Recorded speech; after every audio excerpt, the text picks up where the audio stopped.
Hello বন্ধুরা, তোমরা সবাই কেমন আছো? আমরা সবাই ভালো আছি, আশা করি তোমরা সবাই ভালো আছো, ভালো থেকো। আমি আজকে চলে এসেছি আমার ভাইয়ের বাড়ি। জামাই ষষ্ঠী উপলক্ষে আমাদের নিমন্ত্রণ ছিল। আমার তো আর হাজব্যান্ড নেই, তাই জামাই ষষ্ঠীর দিনে আর বিশেষ করে মাও নেই, নাহলে দিদির হাজব্যান্ড আছে, তাই জামাই ষষ্ঠী উপলক্ষে ভাই এগুলো করে। এই ওকেশনটা মানে যে কোনো ওকেশনটা ভাই করে। তো মা যদি থাকতো, এই যে ভাইয়ের স্ত্রী মানে জামাই ষষ্ঠীর দিনেই জামাই ষষ্ঠী হতো, ভাইয়ের স্ত্রী আসতেছে চিকেন চাও নিয়ে, এই চিকেন কষা চলছে। আর এই যে সবাই বসে মজা মস্তি করছে। এখানে ঠাকুর ঘর, এখানে ঢোকা যাবে না, তাই ওই সাইডে রুমে গেল। তো আমি ভাবলাম একটু ভিডিও করি, বন্ধুদের সাথে শেয়ার করি, তাই ভিডিওটা করলাম। এই আমার ভাইয়ের ছেলে মেয়ে, এই আমার ছেলে এসে দাঁড়িয়ে গেল। মামা বাড়িতে তো মামার সাথে চিকেন কষা খাওয়ায় ব্যস্ত। আমার ছোটো ছেলে চোখ খুলে দেখছে না, কারণ আমি ক্যামেরা করছি, সেই কারণে সে চোখ তুলে দেখছে না। আমার বড় ছেলে তো চিকেন খাওয়ায় ব্যস্ত, চিকেন কষা। আর দিদি আমার শুয়ে আছে।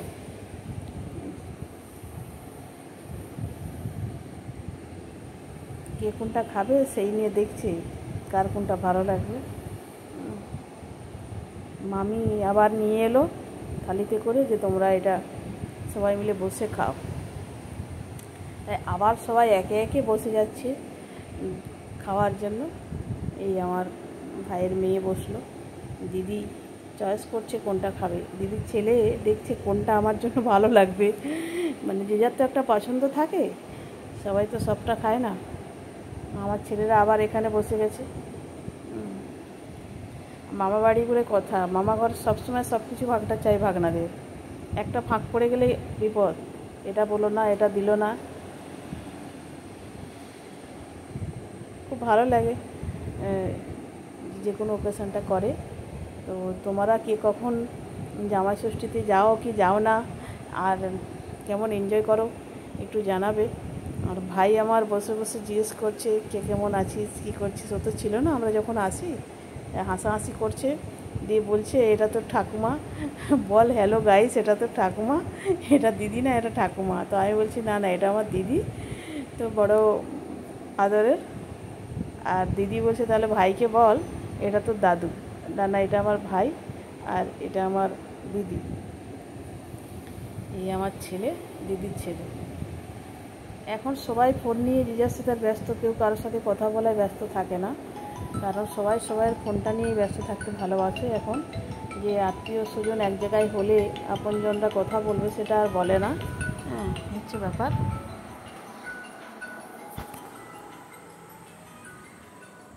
যে যার নিজে নিজে ব্যস্ত। এই আবার খাওয়ারের জায়গা করা হচ্ছে, খেতে দেওয়া হবে। দিদি আমার কোলে মাথা রেখে শান্তিতে শুয়ে আছে। আমার দু ছেলে, আমার ছেলে আর দিদির ছেলে বসে মোবাইল দেখায় ব্যস্ত।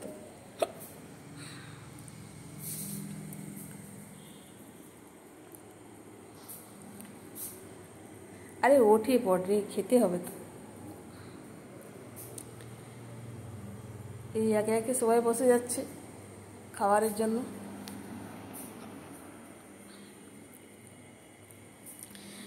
মেনুতে আছে ভাত, লবণ, লেবু, আলু ভাজা, পটল ভাজা, আর আছে মাটন।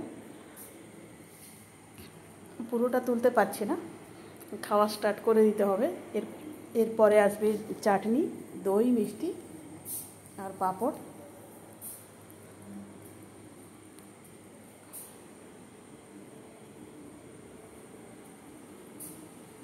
একে একে শুরু। সবাই ভালো থেকো, সুস্থ থেকো। কেমন লাগলো ভিডিওটা কমেন্টে বলো।